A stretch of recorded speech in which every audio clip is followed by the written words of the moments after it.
সালাম আলাইকুম। আজকের বাংলাদেশ বনাম পাকিস্তানের যে অলিখিত সেমিফাইনালটি হতে যাচ্ছে সেটিকে নিয়ে যদি আপনাকে প্রেডিকশন করতে বলা হয় আপনি কি করবেন? যদি আমাকে পার্সোনালি জিজ্ঞাসা করেন তাহলে আমি বলবো পাকিস্তান তাদের এই এশিয়া কাপ 2025-এর যে যতগুলো ম্যাচ খেলছে সবচেয়ে বেস্ট এবং জমজমাটপূর্ণ একটি ম্যাচ তারা আজকে উপহার দিবে তাদের দর্শকদেরকে। কেননা বাংলাদেশ এবং পাকিস্তানি ক্রিকেটের যে প্লেয়াররা এই মুহূর্তে আছে একাদশ কিংবা স্কোয়াডে, তাদের মধ্যে যদি আমরা বাংলাদেশের প্লেয়ারদের সাথে তুলনা করি তাহলে সম্ভবত সেটা 19-20 হবে বা 19.5-20 এমন হবে, সেটা কখনো 15-20 হবে না।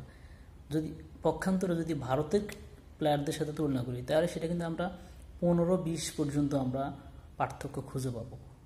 তো সেই হিসেবে পাকিস্তান এবং বাংলাদেশের ম্যাচটি অনেক বেশি জমজমাটপূর্ণ এবং আপনার খুব হাড্ডাহাড্ডি হওয়ার সম্ভাবনা অনেক বেশি।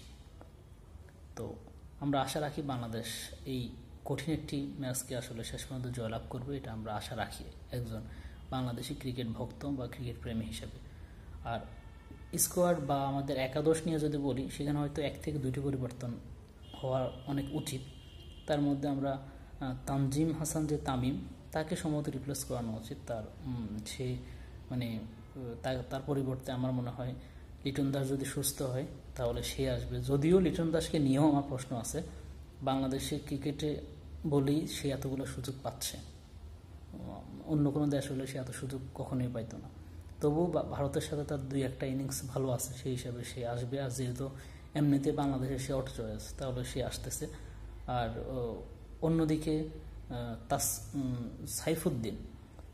সাইফুদ্দিনকে ড্রপ করানো উচিত। সাইফুদ্দিনের পরিবর্তে তাসকিন আহমেদকে কামব্যাক করানো উচিত। কেননা তাসকিন আহমেদের বলে যে গতি আছে, সে যদি ভালো একটা রিদম পায় তাহলে হয়তো বা সে শুরুতে একটা ব্রেক থ্রু এনে দিতে পারে, যেটা পাকিস্তানের রান আটকাতে অনেক বেশি বাংলাদেশের জন্য সহায়ক হবে।